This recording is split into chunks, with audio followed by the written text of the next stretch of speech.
The call came while they were laughing in the conference room. Not loud laughter. Careful laughter. The kind people use when they think power is already theirs. My daughter-in-law's voice sliced through the air of my office, sharp and entitled. "If you want to join Thanksgiving, come wash the dishes." A pause. Mockery disguised as humor. I stared at the glass wall separating me from my own company. My name etched into the building. My decisions holding it upright, while strangers sat inside, rearranging my future. I answered calmly. "Enjoy." I hung up before she could laugh again. Outside, rain streaked down the windows like fingerprints trying to escape. Inside me, something old and disciplined shifted. Not anger, not yet. Awareness. My phone vibrated again and again. Messages stacking. Missed calls. Notifications from accounts I hadn't checked in months. They were already counting my money. They just didn't know I was counting them. It started with small absences. Meetings my fiancé forgot to tell me about. Files moved. Decisions made before I entered the room. She used to sit across from me at night, legs folded under her, asking about my day, listening, smiling. Now she scrolled while I spoke. Nodded too fast. Asked nothing. Her phone was always face down. I noticed how my daughter-in-law suddenly spoke like an owner, not a guest. How she mentioned board votes that hadn't happened yet. How she knew numbers only 2 people should have known. One of them was me. The other was lying next to me in bed. I didn't confront. I adjusted. Silence is a weapon when you know how to hold it. I watched reflections instead of faces. Reflections don't lie as well. I saw glances exchanged when they thought I was distracted. I saw the way my fiancé flinched when legal language came up, terms she'd never bothered to learn before. Greed had made them careless. They were planning in my office, and they believed I was already gone. I moved like a ghost through my own life, externally calm, present, predictable. Internally, cold calculations stacking one by one. I pulled phone records, not hers, too obvious. Hers came through a shell company. I'd funded years ago an old cybersecurity acquisition. Logs don't judge, they just remember. Late-night calls, encrypted apps, meetings scheduled during my business trips.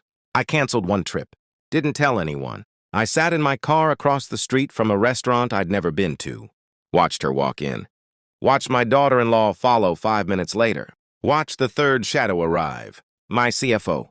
My pen tightened between my fingers. I didn't scream. I didn't cry. I memorized the way betrayal walks, confident until it senses a mirror.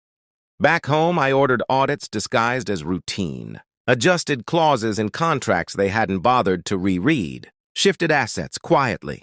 I built a second board. They built fantasies. Every smile they gave me felt rehearsed now. Every touch was a performance.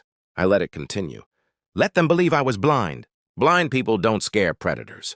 Prepared ones do. The report arrived on a Tuesday. No dramatic envelope, just data, transfers, intent, signatures. I invited my fiancé into my office that evening. No audience. No raised voices. I slid the folder across the desk. "Read," I said. She laughed once. Too quickly, opened it, turned one page, then another. Her face drained in stages. "This isn't—" She stopped. Because it was. I didn't ask questions. I didn't accuse. I watched her hands shake as she reached the final page. My signature beside a clause she'd missed. A clause that voided everything she thought she owned. "They used you," I said softly. "You just didn't notice who taught me first." Tears surfaced. Apologies followed. Promises, familiar tools. I felt nothing. Thanksgiving came. I didn't attend.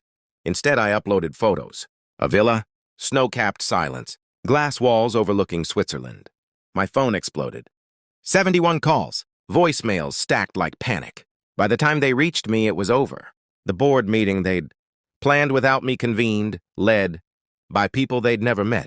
The CFO was escorted out. Accounts frozen. Shares reassigned. My daughter-in-law called, screaming. "How could you do this to family?" I let the line stay quiet long enough for her to hear herself. "You washed nothing," I said. "Not even your hands." I hung up. I sit alone now, watching snow erase footprints outside the villa. No anger left. No victory rush. Just clarity. They mistook kindness for weakness, silence for surrender, love for leverage. They planned in my office because they never understood whose mind built it. I didn't destroy them. I let greed do the work. And when my phone finally went silent, so did the part of me that ever needed to be understood. Some betrayals don't break you. They sharpen you.